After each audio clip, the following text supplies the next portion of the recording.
Now in the fourth watch of the night Jesus went to them, walking on the sea. And when the disciples saw him walking on the sea, they were troubled, saying, "It is a ghost." And they cried out for fear.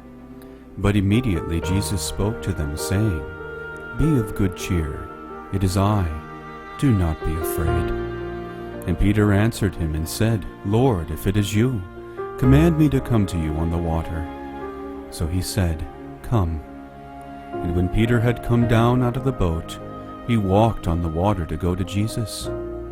But when he saw that the wind was boisterous, he was afraid. And beginning to sink, he cried out, saying, "Lord, save me."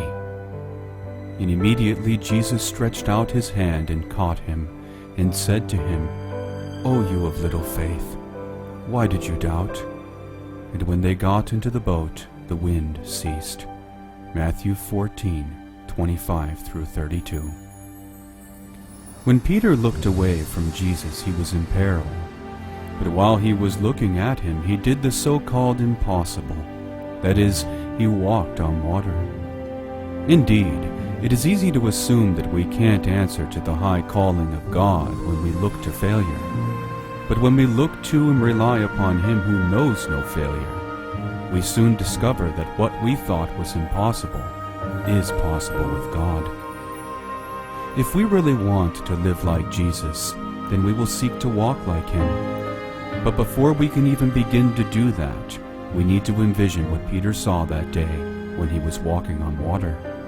In other words, we have to acknowledge that Jesus can translate the impossible into the possible. When we begin to do that, we will learn to walk on water too.